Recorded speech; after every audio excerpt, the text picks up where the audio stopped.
Finally, the Democrats have both the House, Senate, and the presidency. And it looks like they are maximizing this opportunity. We've seen the passing of the 1.9 COVID stimulus package, which was a major package, 1.9 trillion bucks.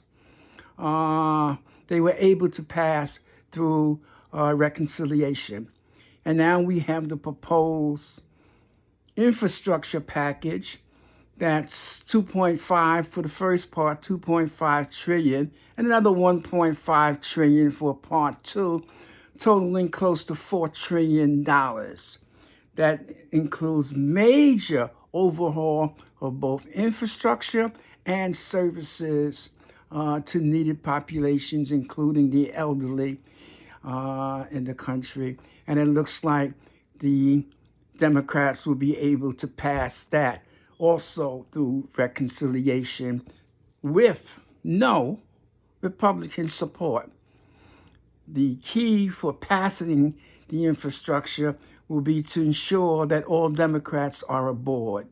And that's going to take some negotiation to bring in the one or two, possibly three senators who may have some objection.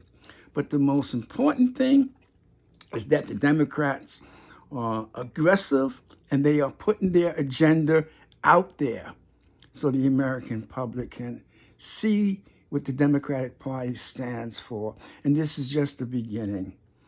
There is the infrastructure package. The Democrats are proposing to fund it two ways. One is by increasing the corporate tax from 21% to 28%. Now, understand, it used to be 28% until before Donald Trump came in office, and he reduced it to 21%. Like corporations need a break. So this will bring it back to 28%. And the next piece is by increased taxes for people making $400,000 or close to $250,000 a year or more. And that can cover these proposals. The infrastructure package, the 2.5 trillion for part one and the 1.5 trillion for part two, is over an 8-year period. And when you look at it over an 8-year period, it's not really that much. And that's why you have Congress people like AOC and others talking about we really should be talking about 10 trillion. But that's another issue. Most important is that the Democrats are maximizing this opportunity of having both houses and the presidency. And it's not stopping there. We have a voting rights bill that has a good chance of passing that will ensure that states cannot pull the old okey doke like Georgia. And some of the proposed voter restrictions that's being proposed by governors and state legislators. And then the tackling of student loans. These is major pieces of legislation and policy. If Biden administration can, put in a policy to forgive student loans, I'd like to see it done at least $50,000 per person, along with the other policies.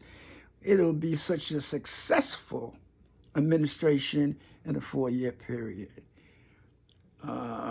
And passing the voting rights. These are massive policies.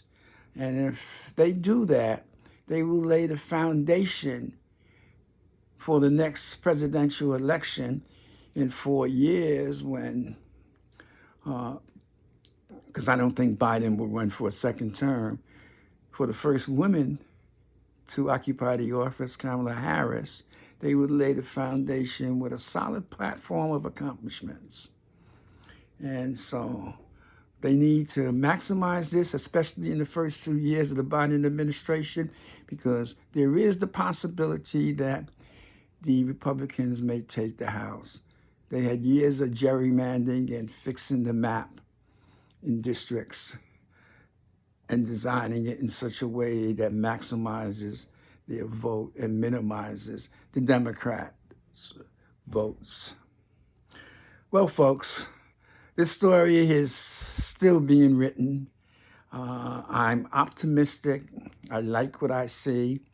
And let's see how far the Democrats can go. Thanks for watching.